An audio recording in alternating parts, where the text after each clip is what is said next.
Hey everyone, Lord Necrozome here, and welcome to the Dark Side. On Nostalgia Gaming Episode 3, we're going to be reviewing Super Smash Bros. Melee, another one of my childhood favorites. Though my review for Melee is going to be less positive than Luigi's Mansion.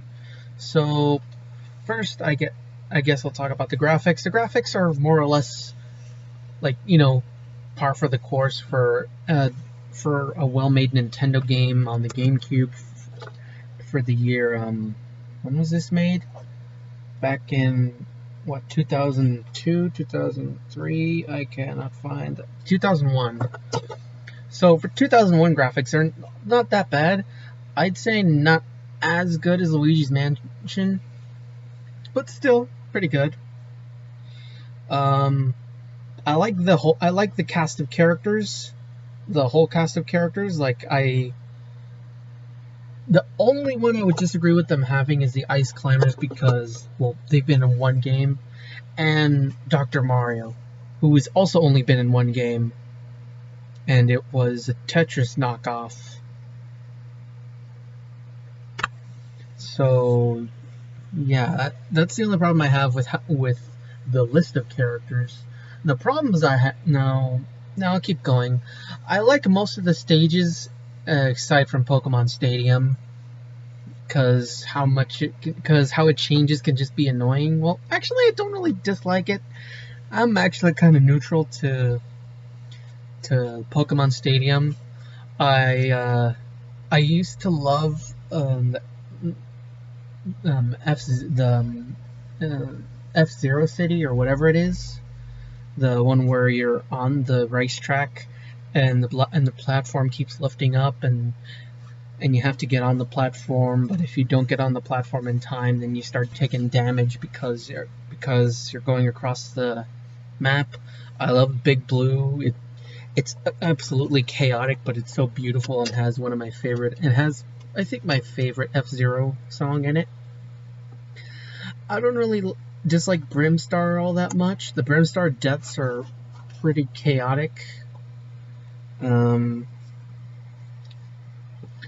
like most of the stages. Ice Climber stage, what was the Icy Mountains or whatever. I'm not a fan of those though. And now I guess I'll get to the problems I have with some of the characters in the game, like the actual characters you play as. Let's see. Fox is kind of broken. Like it's easy to get killed, and unless you've mastered him, it's really hard to take someone down. He's extremely fast. He sinks like a rock. He sinks faster than Bowser. Like, he sinks faster than a lot of the cast. He sinks as much as if he was metal, like a metal character. And that's the only. Yeah, Fox is either too easy to use or too difficult to use. I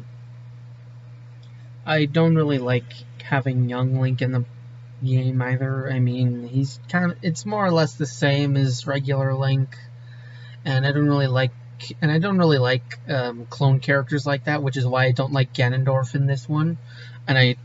And as much as I hate Ganondorf in Smash Bros. Ultimate, he's still totally different now from Captain Falcon, but before he was exactly the same. Bowser is probably the character I use the most, partially because he's the only reliable tank in the game. Reliable in a sense, I mean, yeah, he's the most reliable one there is. Mewtwo is unbelievably easy to launch in this game, even though later on in the other games it seems that he's a bit more of kind of a medium or a little bit of a heavy. But he jumps pretty far and is easy to fling or KO. The rest of the characters I don't have that much of a problem of.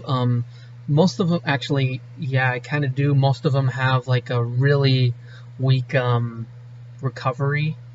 Mario, Dr. Mario, Luigi, and Samus, Bowser. Yoshi doesn't have a recovery, and he never has had one. But yeah, a lot of characters have pretty bad recoveries, even considering their newer versions in games like Smash Bros. Ultimate. So there's that. But then again, it's a 2001 GameCube game, so I'll cut him a little bit of slack. Not quite gonna cut slack, but just a little bit.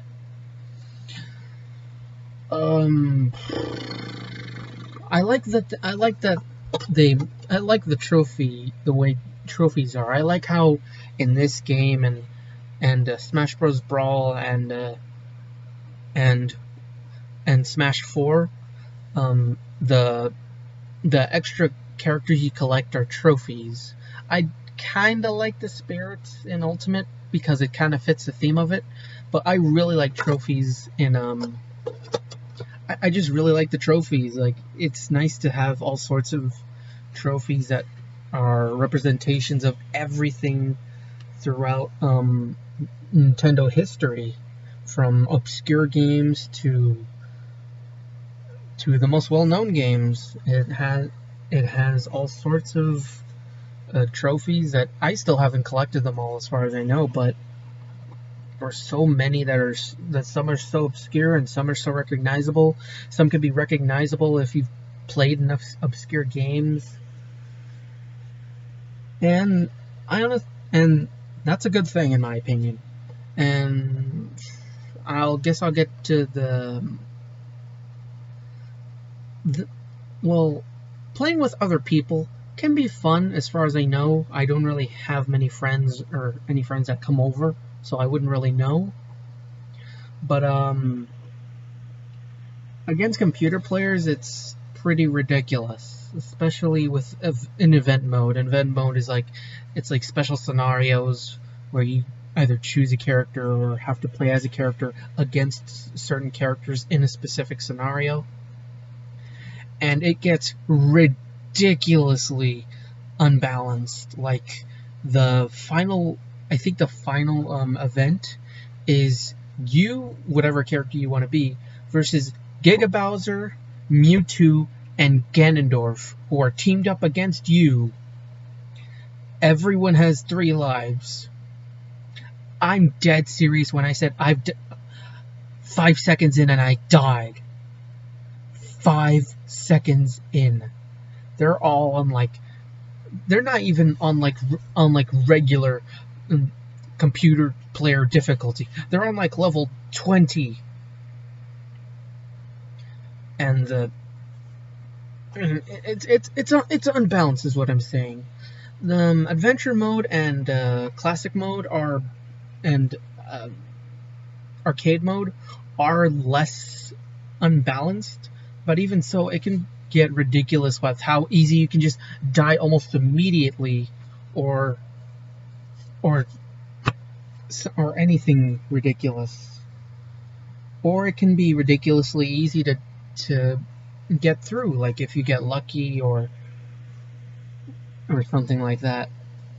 So it's overall a very unbalanced game, and it's still not a bad game per se.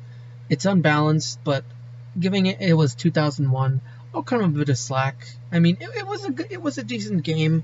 The GameCube was still relatively new, and it's still overall a good game. It could be a bit more polished for its time, but overall, not too shabby. Alright, that's all for this video. Like, comment, and subscribe. I hope you enjoyed the video. See you guys.